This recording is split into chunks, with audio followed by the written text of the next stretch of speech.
On October 26, 2017, in a New York sale room, a single wristwatch went under the lights. Bidding opened at $1 million, but telephone bidders immediately jumped the price to $10 million. 12 minutes later, the hammer fell. Including the premium, the final price hit $17,752,500. That stands as the highest price ever paid for a Rolex at auction. Yet when this watch was new, retailers found it almost impossible to sell. The $17.8 million valuation has almost nothing to do with mechanical complexity. Instead, the value is built on a failed dial design, an accidental nickname, and a documented history that cannot be replicated. Over 5 decades, this model moved from a retail failure to the world's most expensive watch, as public perception of its design completely inverted. In 1963, Rolex launched the Cosmograph Daytona as a utilitarian racing instrument, calibrated for professional drivers. Around 1965, the company introduced an alternative look called the exotic dial. It used Art Deco numerals, a stepped outer track, and stark, contrasting subdials. It was a polarizing, busy design compared to the restrained style collectors expected from the brand. Buyers in the 60s universally rejected it. Exotic dials sat in display cases for years. Owners often paid to remove and replace them with standard dials during routine servicing, viewing the original design as a mistake.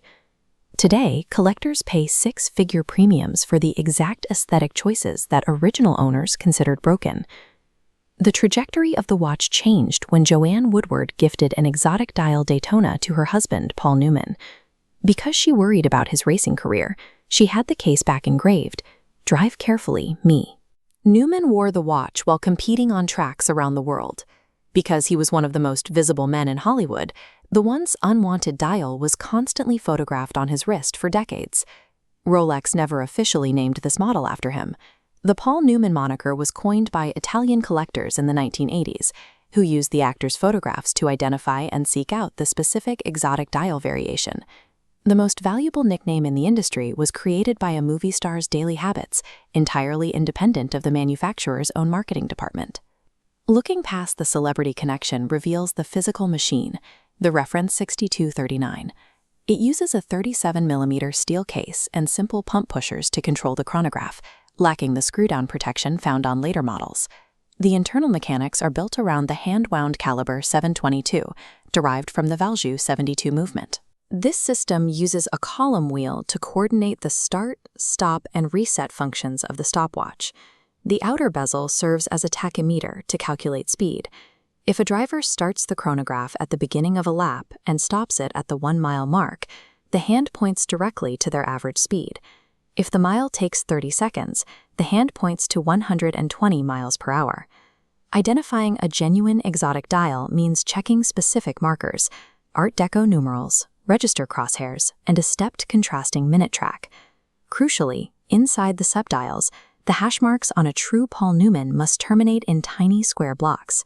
Because these dials are some of the most forged objects in the world, verifying these mechanical and aesthetic traits is the only way to distinguish a genuine example from a replica. Most authentic Paul Newman Daytonas sell for 6 or low 7 figures. The $17 million record belongs specifically to the watch Newman owned.